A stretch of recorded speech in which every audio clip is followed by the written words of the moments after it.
म्हणून गडावर अन्नदान चालू आहे. करून उपयोग नाही.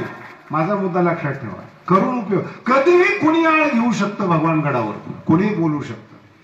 म्हणजे गेट बंद केले ते त्यासाठीच केलेत. आतमध्ये येऊन एखादी बाई म्हणली विनय भंग झाला, तुम्ही काय करणार? तुम्ही काहीच करू शकत नाही. हे तुम्हाला अजून माहितीच नाही. मला 1 महिन्यापूर्वी फोन झाला. पहिले मंत्री लोणीचे डॉक्टर शंकरराव राग, सगळ्याला माहिती. पहिले 1 महिन्यापूर्वी फोन झाला मला म्हटले बाबांनी एवढा विद्यार्थ्यांना जीव लावला. डॉक्टर वायस खेडकर जेव्हा पुण्याला शिकत होते, MBBS करत असतात, तुम्ही जे पायावर पैसे टाकता ना त्यातून ही माणसं तयार झालेली. तर तो बाबाजवळ आला त्यावेळेस शंकरराव राग सांगतात मी स्वतः बसलेलो होतो आणि वायस खेडकरने विनंती केली, बाबा तुमच्या हातातलं घड्याळ फार चांगलं आहे, मी MBBS करतोय, मला पाहिजे. बाबाने हातातून काढून त्याला घड्याळ दिलं डॉक्टर वायस खेडकरला. आणि ते एवढा मूर्ख निघाला. विद्यार्थ्यांना शिकण्याकरता घेतलेली औरंगाबादची जमीन आज सुद्धा त्याच्याच ताब्यामध्ये. तुम्ही काय केले? काय केलं तुम्ही? वर्गणी करून जमीन घेतली औरंगाबादमध्ये, जिथं मोठे मोठे कमिशनर झाले. हातातून घड्याळ काढून दिलं बाबांनी. विद्यार्थी आहेत, MBBS करतोय, डॉक्टर आहेत. आजही जमीन आहे, आजही. आणि क्रांती चौकाच्या समोर आहे अजबनगरमध्ये 10 गुंठे लोक वर्गणीतून घेतले. काही करू शकत नाही. बुद्धिमान माणसं चर्चा करतात त्याचं काय कल्याण झालं का? चुकीची कल्पना आहे. त्याचं कल्याण होऊ नये ते भिवंडी हो. भगवान गडाची प्रॉपर्टी गेली हे दुःख मनामध्ये पाहिजे. विठ्ठला विठ्ठला. किती करावं संतांनी समाजात, किती करावं. पंढरपूरचा मठ तुम्ही उतरायला आहे, आळंदीचा मठ, पैठणचा मठ. पैठणला तर अशी घटना घडली षष्टीच्या 20 दिवस अगोदर. तुम्हाला काहीच माहित नसतं, तुम्हाला बातम्यात येत नाही. त्या बाबाची जमीन अशी आहे पैठणमध्ये जिथं सावली आहे, झाड आहे, बाकी सगळं वाळवंट आहे. 2 एकर जमीन आहे. एका रात्रीतच देवी बसली तिथं. वटा बांधला आणि देवी स्थापन.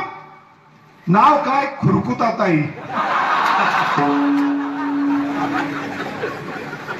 मला फोन आला, त्या ठिकाणी आमचा विद्यार्थी राहतो. फोन आला, देवीचं मंदिर बांधलं, 2 एकर जागा ताब्यात घ्यायचा प्रयत्न. मी केकच जळगावला फोन केला. पोरं पुढं बसले, सदाशिव वगैरे. त्यांना म्हणलं 100 पोरं घेऊन जा, देवी माझ्या नावाने काढून टाक. पुढचं आहे का? पोरं गेले, 100 पोरं गेले, मंदिर तोडून टाकलं. लोक वाट पाहतात शास्त्रीवर केस झाली पाहिजे म्हणून. पोलीस स्टेशनला गेले ती लोक. मंदिर पाडलं, शास्त्रीवर केस झाली पाहिजे. पोलीस हुशार आहे, त्यांनी सांगितलं मंदिर होतं याचा पुरावा द्या. सलते प्रॉपर्टी डोळ्यामध्ये. विठ्ठला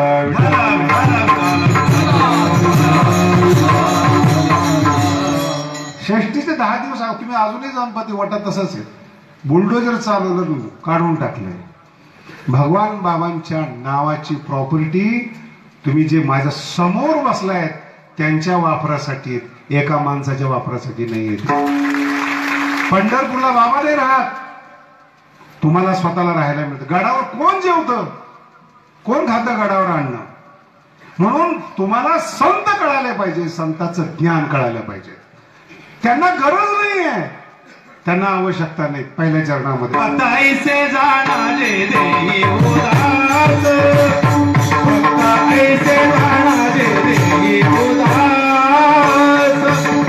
ऐसे जाणारे देई उदास, ऐसे जाणारे देई उदास, ऐसे जाणारे देई उदास, ऐसे जाणारे देई उदास, ऐसे जाणारे देई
बाबाचं वर्णन करणारा अभंग आहे हा.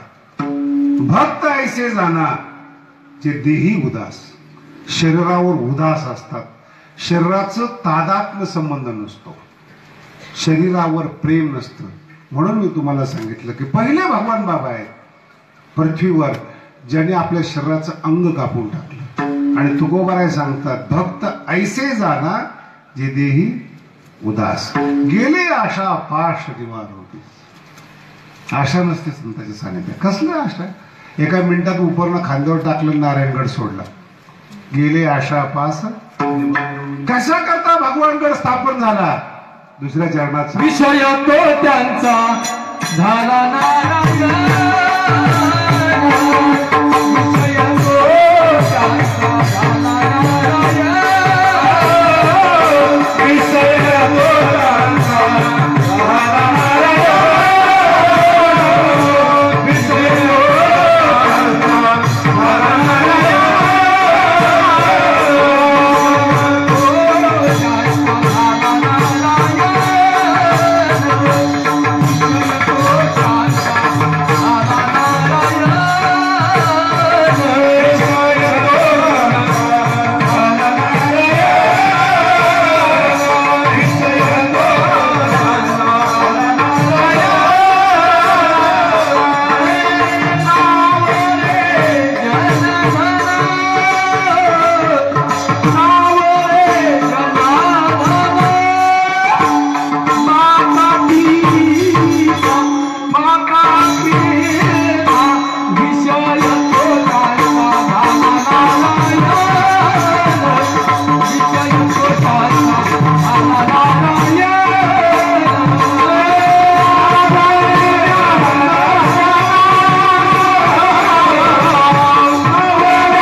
समजून घ्या, खूप गोड अभंग आहे. गेले आशा पास दिवारोडी, का? विषय तो त्यांचा. अभंग खूप गोड आहे. आशा पाश इतका गोड शब्द आहे, तुम्हाला कळणार नाही तो. पाश शब्दाचा अर्थ आहे फासा. तुमच्या वाडवडिलांना हा शब्द कळाला असता, कारण की सगळ्यांच्या घरात वाघुऱ्या होत्या ना. भगवान बाबांची कृपा, वामन भाऊची कृपा, तुम्ही मंडपात आलात. सगळ्यांचे उपकार आपल्यावर. सगळ्यांच्या घरात पाश होते, पाश शिकारीसाठी. परमार्थामध्ये अदृश्य पास सांगितलेलं आहे, त्याचं नाव आहे आशा. माणूस का झुकतो? आशा असते, त्याला म्हणतात पाश. न दिसणारा शब्द आहे का? न दिसणारा, पायाजवळ ठेवणारा पाश म्हणजे आशा पाश. का जवळ राहतात माणसं? आशा. मिळत काहीच नाही. आशा, आशा शब्दाचा अर्थ खूप गोड आहे बरं का. कोरडी असते ती.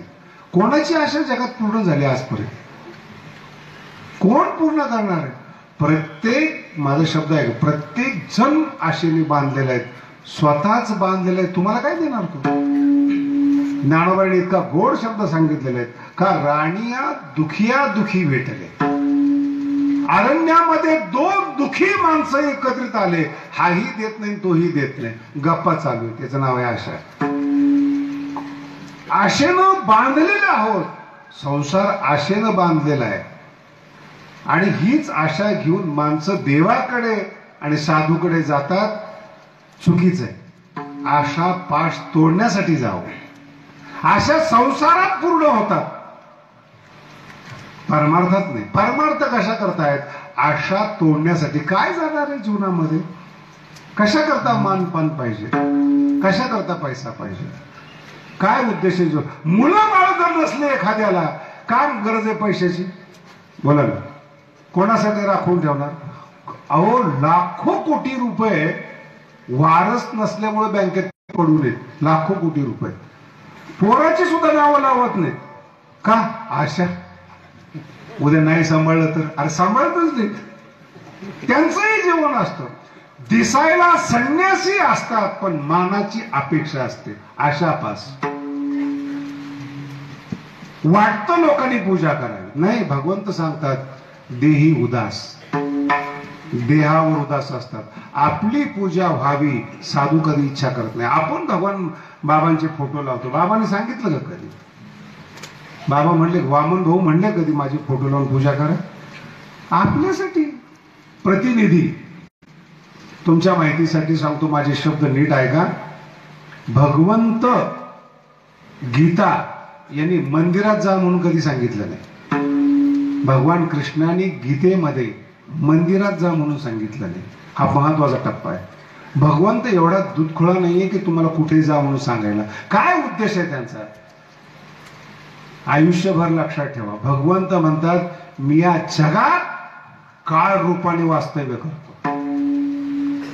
देवाला माना अथवा न माना, काळाला मानल्याशिवाय तुम्हाला पर्याय नाही. तुमचे दात कोण पाडतो? केस कोण पांढरे करतो?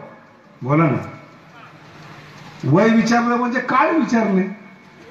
दात पडले, हा आता वय झालं. कोणी पाडले? काळाने. केस कोणी पांढरे केले? काळाने. आणि जगातला कोणताही माणूस काळाला काहीच करू शकत नाही. 11व्या अध्यायामध्ये भगवंताने विश्वरूप दाखवलं आणि ते अर्जुन घाबरला. पहिलाच घाबरला होता आणि ते कृष्णाचं खरं स्वरूप पाहिलं, पुन्हा घाबरला. आणि भगवंताला प्रश्न केला, तू माझा कृष्ण नाहीस? आख्या ही मेको भवानुग्र रूपो. कोण आहेस तू? कृष्ण नाही हा. भगवंताने विश्वरूपाच्या मुखातून उत्तर दिलं. कायमस्वरूपी लक्षात ठेवा, कालोस्मी. कुणाचं बरं वाईट करायचंय मी ठरवतो. कालोस्मी, मी काळ आहे. आणि मराठीमध्ये खूप चांगली म्हणे, त्याचा काळ चांगला नाही. कळलं का तुम्हाला? शब्द नीट. काळ तुम्ही काय म्हणता आणि संत त्याला देव म्हणतात. मंदिरातल्या मूर्तीला संत देव मानत नाही, काळाला देव मानतात. विठाला मग कशा करता मूर्ती आहे? काळाचं प्रतिनिधित्व आहे. पूर्ण आकाशाची पूजा करता येत नाही, पूर्ण काळाची पूजा करता येत नाही, त्याचं प्रतिनिधी आहे. फोटो मूर्ती म्हणजे काय? बाबाची मूर्ती घेऊन जाता. बाबा व्यापक आहेत आकाशाप्रमाणे, व्यापकाची पूजा करता येत नाही. प्रतिनिधी म्हणून मूर्ती, प्रतिनिधी. पण काळ म्हणजे व्यापक आहे म्हणून माणसाला बरबाद करतो तो काळ, मोठं करतो तो काळ, आणि मारतो तो सुद्धा. अस्तित्व नष्ट करतो तो काळ. दोन प्रकार आहेत परमार्थामध्ये. एकाला मान म्हणतात, एकाला कीर्ती म्हणतात. माणसं मान देतात, भगवंत कीर्ती देतो.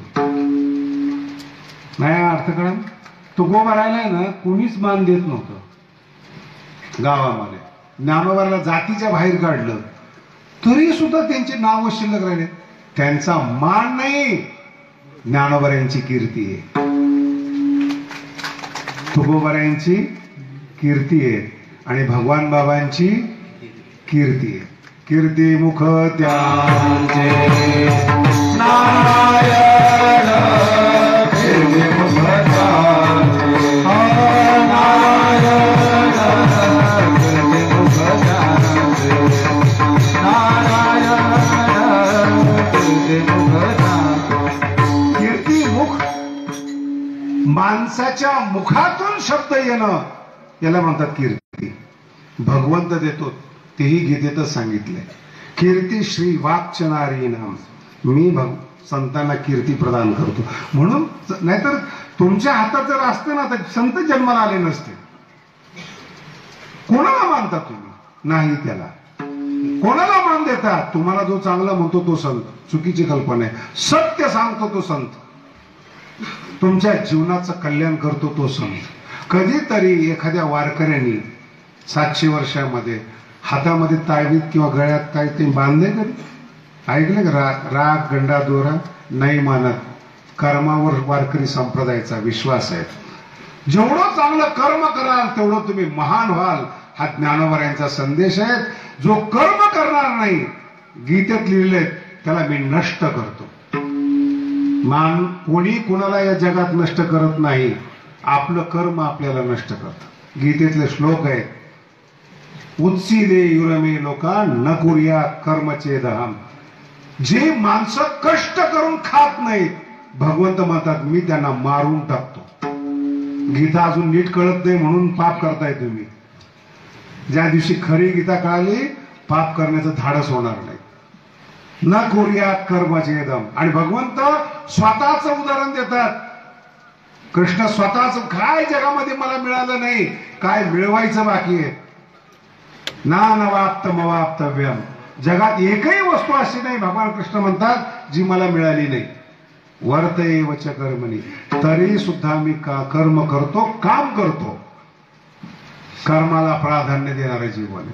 तुम्ही आम्ही आशेला प्राधान्य देतो. लोकांनी नीट ऐका, आपली आशा पूर्ण करावी. मूर्खपणा आहे. अर्थ समजून घ्या बरं. लोकांनी, मुलांनी म्हातारपणी सांभाळावं आशा. तुम्ही काय बांगड्या भरल्यात का हातामध्ये? जो मुलगा आपण दिलेले कपडे घालतो, आपण दिल्यानंतर तो शाळेत जातो, त्या मुलाकडून तुम्ही अपेक्षा करता, हा मूर्खपणा आहे. आशा पास. तुमच्यामध्ये एवढी बळकटी पाहिजे, जाईल तिथं उभं राहिले तरी तुम्ही कमवू शकाल. हा वारकरी संप्रदाय आहे. म्हाताऱ्या माणसाला शिकवणार आहेत, मजबूतीनं जीवन जगा, पोराच्या आशेवर जीवन जगू नका. आशेसाठी गुणावर प्रेम करू नका, निरपेक्ष प्रेम करा. सुख तुमच्या पायाला येईल. म्हणून संत शरीरावरची आशा काढून टाकलेली असते, जगाची आशा काढून टाकलेली असते, आणि देव सखा करून घेतलेला तो विषय तो त्यांचा झाला नारायण. आणि गोड शब्द आहे, नावडे शब्द. नीट संताकडे पैसा असतो बरं का, भ्रमात राहाल नाही तर. मूर्खाकडे पैसा आहे तर ज्ञानीने भीक मागावी? कुठलंही गणित आहे. लोक मला म्हणतात, एवढी मोठी गाडी कशाला पाहिजे? मग तू जो म्हणतो बरोबर, एवढी मोठी गाडी कशाला पाहिजे? म्हणून तुझ्याकडे यायला पाहिजे. अज्ञानी माणसाने श्रीमंत असावं आणि संतांनी हातात वाटी घेऊन गावोगावी फिरावं, असले फालतू आशा करता तुम्ही. संत आशीर्वादाने माणसं मोठे होतात. शब्द आहे का? आणि ते संत गरीब असतील. संतांचं वर्णनच तुम्हाला वारकरी संप्रदायातले लोक सांगत नाहीत. अष्टमहासिद्धी वळंगतीद्वार. अष्टमहासिद्धी भगवान बाबांच्या चरणावर लोळत होत्या. पैसाच कमी पडत नाही, त्याच्यावर लोक जळतात. आपलं काही बांधायला बांधे, काय देणे घेणं आहे का एवढं? अरे हे चुकीचं आहे. गादीचं रे संतांचं वैभव आहे. आजही पहा तुम्ही, अति विद्वान लोक, अति श्रीमंत लोक, ही छोट्या तू त्याच्यापेक्षा मोठी गाडी घे ना. नावडी शब्द संतांना आवडत नाही. संताकडे नसतं असं नाही. काय काय आवडत नाही? जन, धन, माता पिता. माता पिता का नाही आवडत? मातृदेवो भव पितृदेव. संसारामध्ये वाईट मार्गाला लावणारे माता पिता नकोय. कैकई सारखी आई पाहिजे का? बोला ना.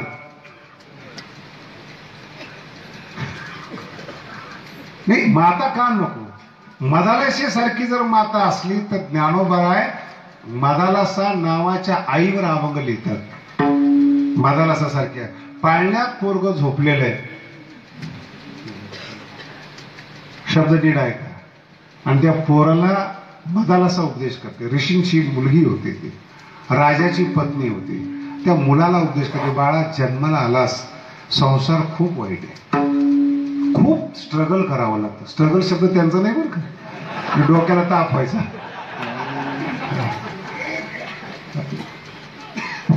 आणि लोक फार त्रास देतात. एक काम कर बाळा, जसा जसा मोठा होशील तसं तसं वनात जा, लोकांपासून लांब जा. तुम्ही माझ्या समोर सगळी बसलेली माणसं आहेत. तुम्हाला अमेरिकेतला माणूस येऊन त्रास दिला का? तुम्ही दुखीत आहात की नाही?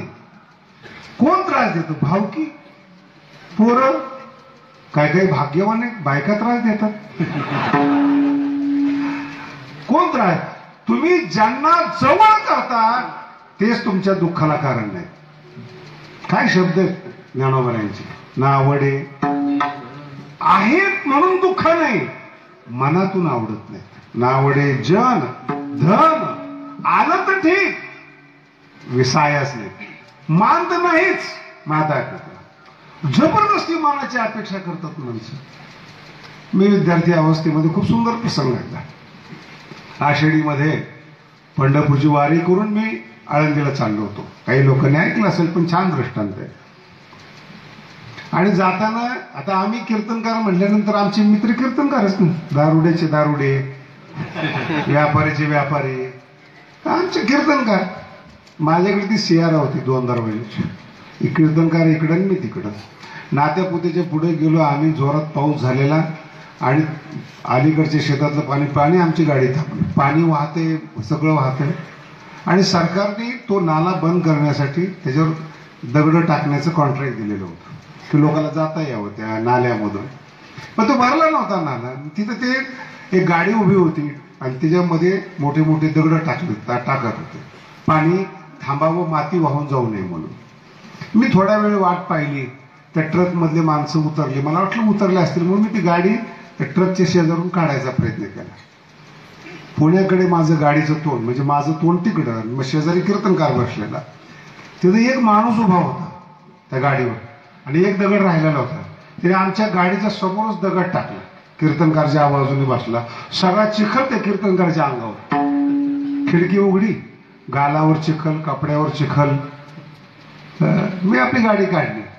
मला म्हणे गाडी थांबव. म्हटलं काय झालं? काय आहे म्हणे? चिखल लागलाय म्हणे. लागला जाऊ दे, काय कसं कसं? कोण आहे? कीर्तनकार. विसरू नका बरं का, नाही ते सगळं जायचं. मी कीर्तनकाराचं सांगतोय, तुमचं सांगत नाही मी. अंगावर घेऊ नका. चिखल म्हणजे जाऊ दे रे म्हणे, लागलं त्याला. नाही असं कसं? त्याला समजून सांगायला पाहिजे. आपण त्याला कळलं असतं तर ते काही दगड उचलत असतं का? ते दगड टाकतोय तो पावसामध्ये, कळत नाही. नाही थांब, मला बोलू दे त्याला. ती गाडी अशी ती पुढं काढली. तो माणूस वर होता. हा कीर्तनकार उतरला आणि त्याला जी शिवाय दिल्यात, सगळी शिवाय कीर्तनकारच्या. तुम्ही मूर्ख आहात का? तुम्हाला कळत नाही? कीर्तनकार बोलून बोलून काय बोलणार?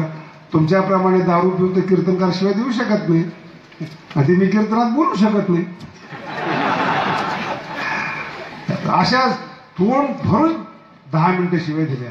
तो वरचा माणूस त्या कीर्तनकाराकडे पाहत होता आणि हा शिवाय देत होता.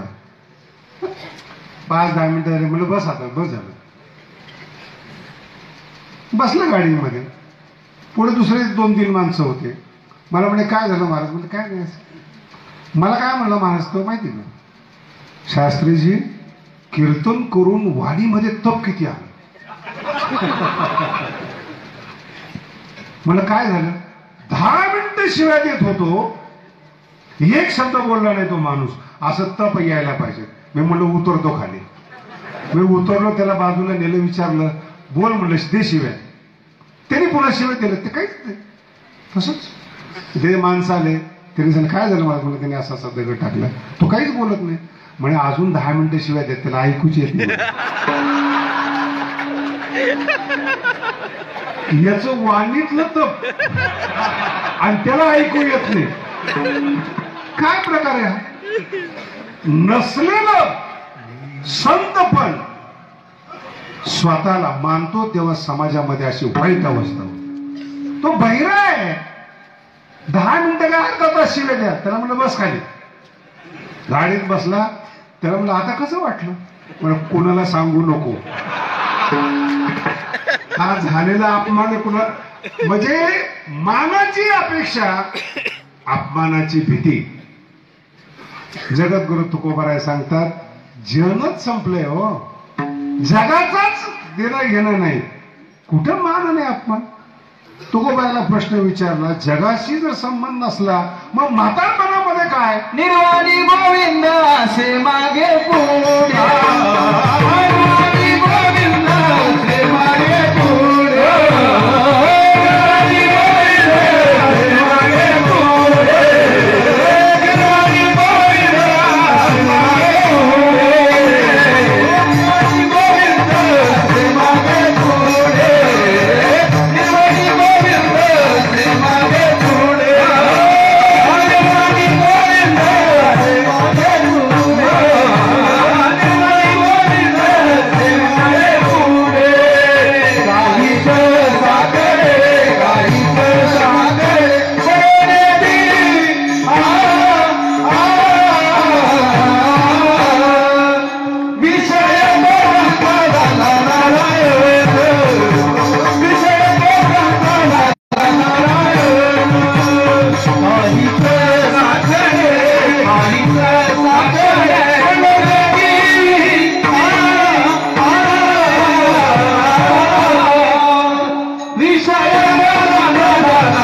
गोड अभंग आहेत.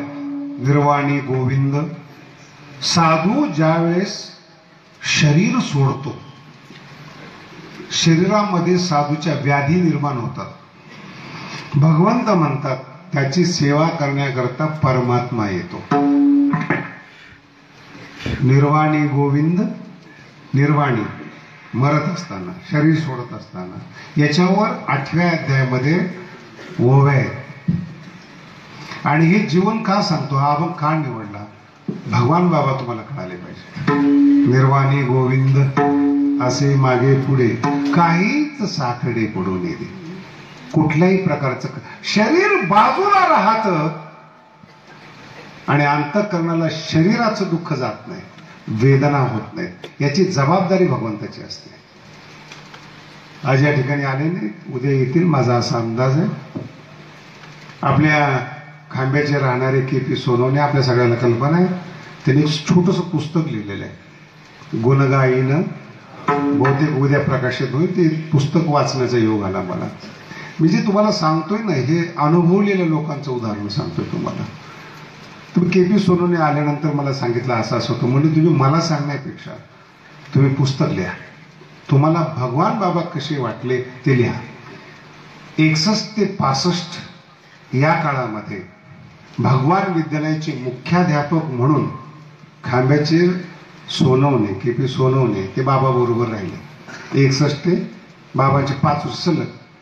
त्या काळात त्यांनी BA केलेलं होतं. सगळ्यात शिकलेले व्यक्ती म्हणजे KP सोनवणे. त्यांनी ते पुस्तक लिहिलं. म्हणजे बाबा मला कसे वाटले, कसं जाणवलं मला. ते पुस्तक उद्या परवा दिवशी प्रकाशित होईल किंवा उद्याच होईल बहुतेक. इथे ते मला म्हणले होते आज येतो म्हणून. इतकं सुंदर लिहिलेलं आहे त्या काळामध्ये. भगवान बाबांची पूर्ण गडाची व्यवस्था कशी काय, बाळासाहेब भारदे वगैरे सगळे कसे गडावर आले, काय केलं, सगळं त्यांची सोय करण्यासाठी KP सोनवणे होते. खूप सुंदर प्रसंग लिहिला. पौष शुद्ध एकादशी रात्री कीर्तन झालं आणि सकाळी भगवान बाबांनी 22ची निवृत्ती ढाकणे, जे भगवान बाबांचा तांगा चालवायचे, त्यांना बोलवून घेतलं आणि त्याला सांगितलं, पाय शिव, काही जरी झालं तरी मी गड सोडणार नाही. त्याच्यामध्ये राम आंधळे राम तुम्हाला सगळ्याला माहिती आहे. त्याला सांगितलं काही हो, गडावर जेवण मिळो न मिळो गड सोडायचा नाही. बाबा जाताना असं कधीच म्हणले नव्हते. पाय शिवले त्यांनी. बाबा काही जरी झालं तर यांनी रुबी हॉस्पिटलला जाऊन गेले. त्यांची फाईल चेक करायला KP सोनवणे होते ससूनपुले रुबी हॉलमध्ये. डॉक्टर ग्रँडनी त्यांना सांगितलं की बाबांचं शरीर बाबांच्या इच्छेमुळं कंट्रोल आहे, नाही तर हार्ट बंद झालेलं आहे. ग्रँडचे उद्गार आहेत. ग्रँडचे हार्ट बंद झालेले आहेत, इलाज करू शकत नाही. बाबा थांबले का हे माहित नाही. त्यानंतर त्यांच्या जवळ ज्ञानेश्वरी वाचण्याकरता नाथा मिसाळ होते. ज्ञानेश्वरी वाचत होते. गीतेमध्ये कायमस्वरूपी लक्षात ठेवा, गीतेमध्ये साधूंनी कधी मरायला पाहिजेत हे कृष्णाने 5000 वर्षापूर्वी लिहून ठेवले. साधूला जर मरायचं असेल तर फक्त उत्तरायणमध्ये साधू मरतो. उत्तरायणमध्ये मरतो तोच साधू असतो. मकर संक्रांतीला उत्तरायण सुरू होतं.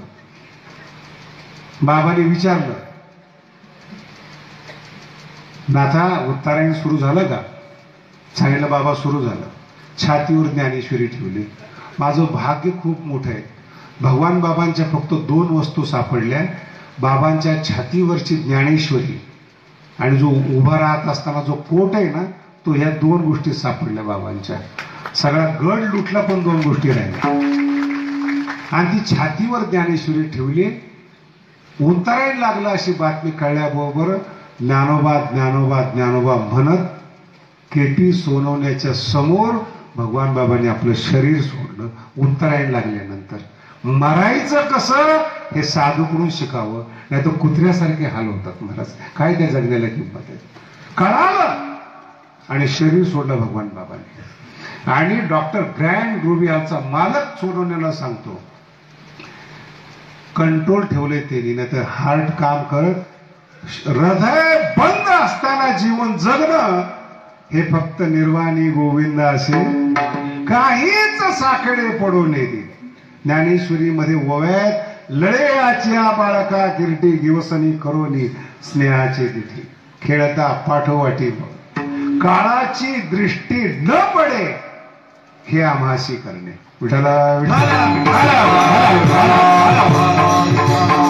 कोणत्या बाबाच्या पाया पडतो आपण, कोणत्या साधूच्या पायावर पैसे ठेवतो, कोणता भगवानगड आहे. हृदय बंद पडल्यानंतर सुद्धा जगणारे एकमेव संत म्हणजे भगवान बाबा आहेत. हे लिहिलेलं आहे. आणि त्यात हे लिहिलेलं आहे त्या पुस्तकामध्ये.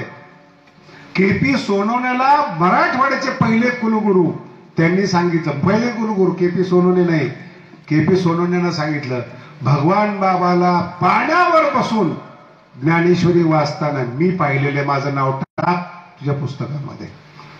हे कुलगुरू सांगतो, अंधश्रद्धा नाही. शरीर जेव्हा साधूचं होतं ना काहीच त्रास होत नाही. शरीराचं अंग कापून कुणी जगू शकेल का? बोला ना.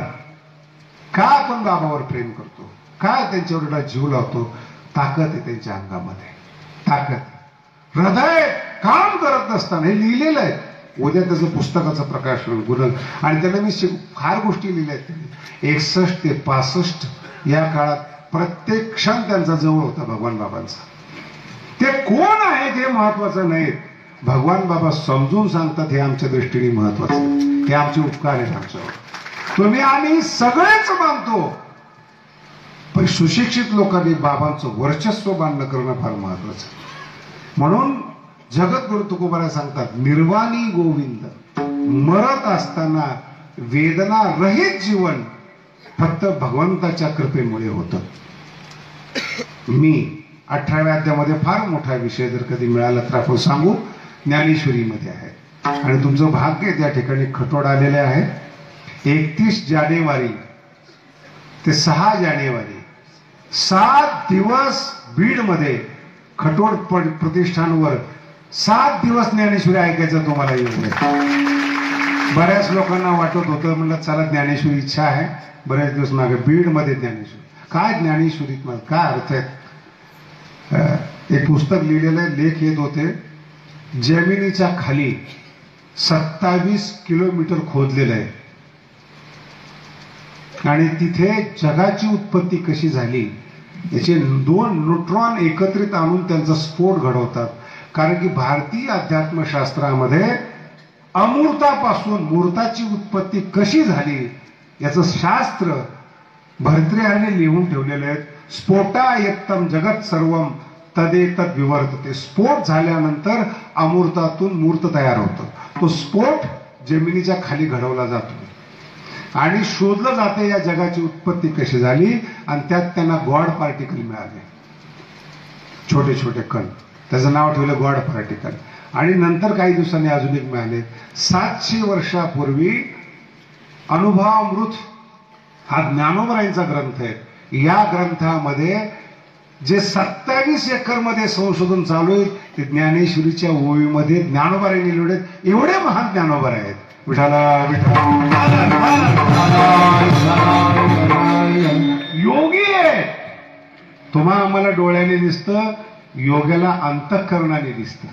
अंतःकरणाने किती छोटी गोष्ट. गॉड पार्टिकलचा शोध आज लागतोय आणि 700 वर्षापूर्वी लिहिलं जात आहे. म्हणून तुकोबाराय म्हणतात तुका म्हणे नेनो युक्तीची ते खोली, अशी ज्ञानेश्वरी. एवढी महान ज्ञानेश्वरी. बाबा का वाचत होते ज्ञानेश्वरी, का वाचायला लावत होते? मला फार जवळच्या लोकांचं, माझी जी बाबांच्या छातीवरची ज्ञानेश्वरी ना ती जेव्हा मला सापडली तेव्हा मी बघितलं ते बाबांनी अभंग कसे निर्माण होतात त्याचं स्वतःच्या हाताने सिस्पेन्सीने लिहून ठेवलंय. या ओवीतून हा अभंग, या ओवीतून हा अभंग, इथं अशी संगती, इथं असे लिहून ठेवलेले. आम्ही शास्त्रीय आचार्य होऊन सुद्धा भगवान बाबांच्या लिखाणापुढं कमी पडतो, हे माझा अनुभव आहे.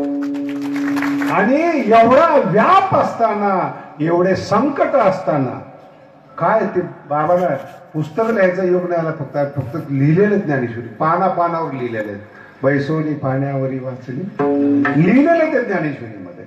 मला भाग्य वाटतं, मी अशा बाबांची सेवा करतो, या पृथ्वी तलावर त्यांच्यासारखं कोणीच नाही.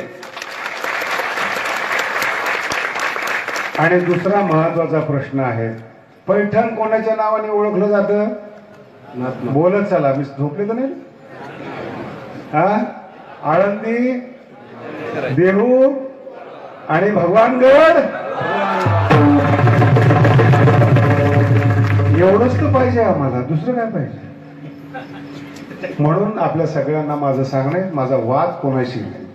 बाबांच्या नावाने गड असावा म्हणून उद्या 10 ते 12 गावकऱ्यांना माहिती या गोष्टी. पण का नारळ देत असताना बाबीमध्ये त्यांना मी अगोदर म्हटलं होतं की वेगळं स्टेज करावं लागेल, परंतु त्यांनी दसरा जो आहे तो सावरगावला नेल्यामुळे गावकऱ्यांना उदार मनाने मी परवानगी दिली.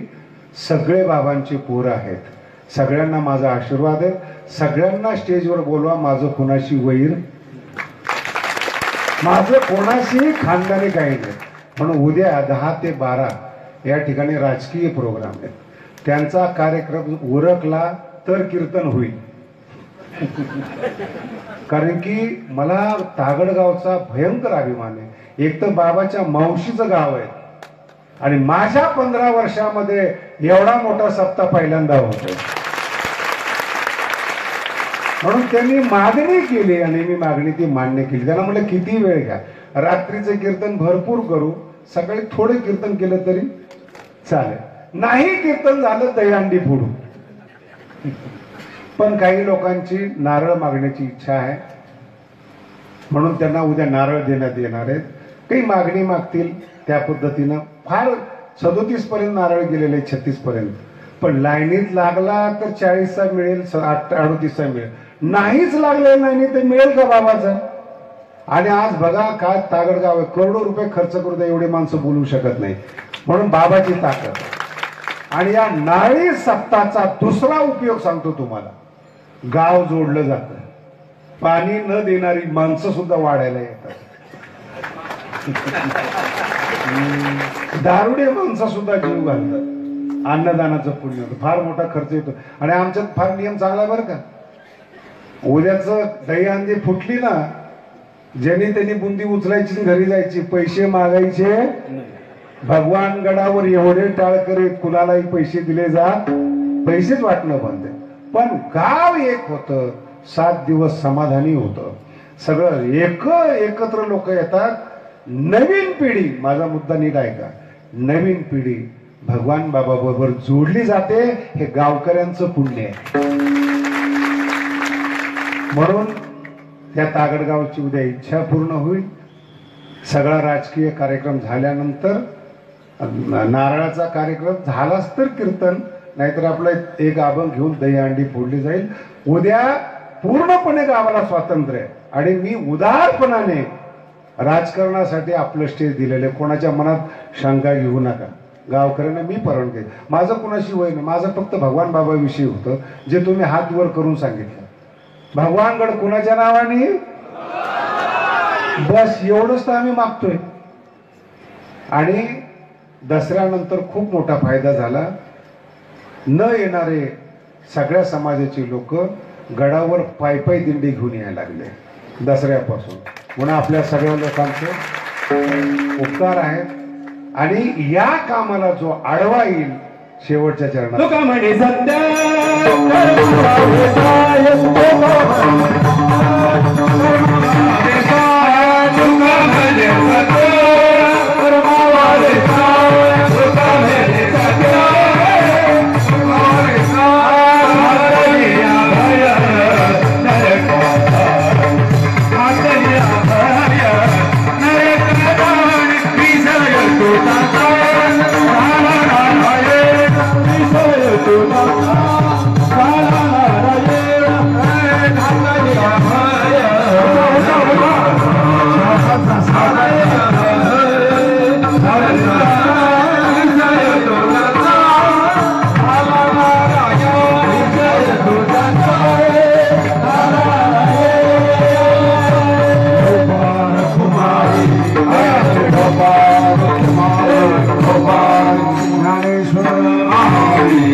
वर कोणी येऊ नका.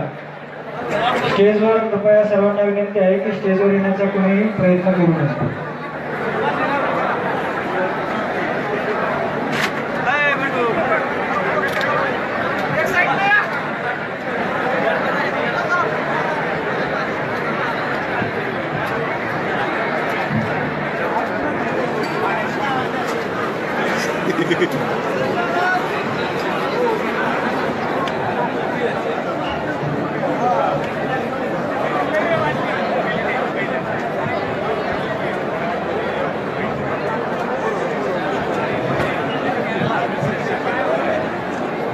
काय करायचं पुढं नको सध्या नका काढू सध्या नका काढू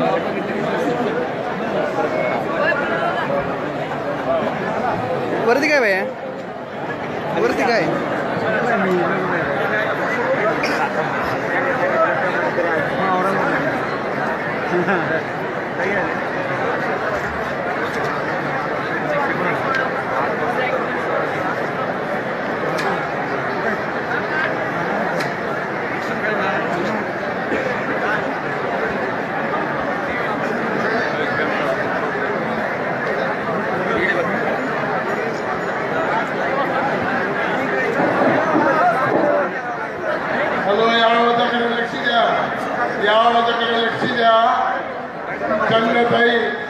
चंदताईचे फारुड्याचा कार्यक्रम आहे.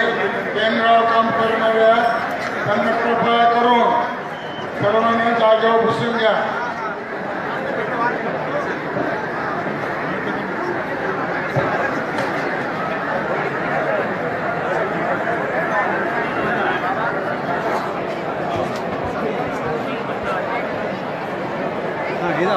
फोटो काढता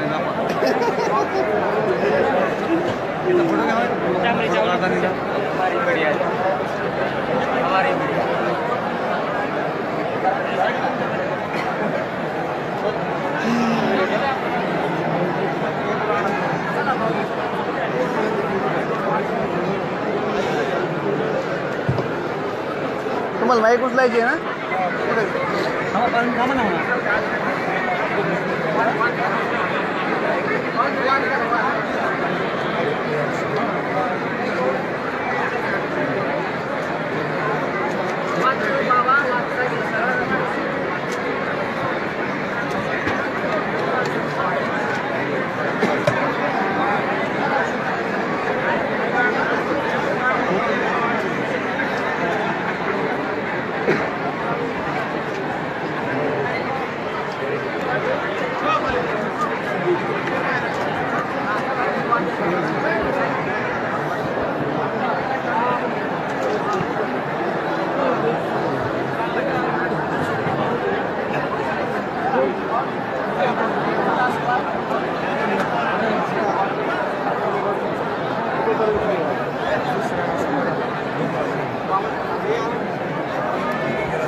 लाईव्ह सोडतो आम्ही फेसबुकमध्ये सगळे कन्वर्ट करतो. ते फेसबुकवर सोडलेलं आहे ते नंतर पेज लाईक करून मग पुढे जातं ते. आता यूट्यूबवर आता उद्या टाकू तिथं एक जण बसवलं होतं ना त्याने यूट्यूबवर केलेलं आहे.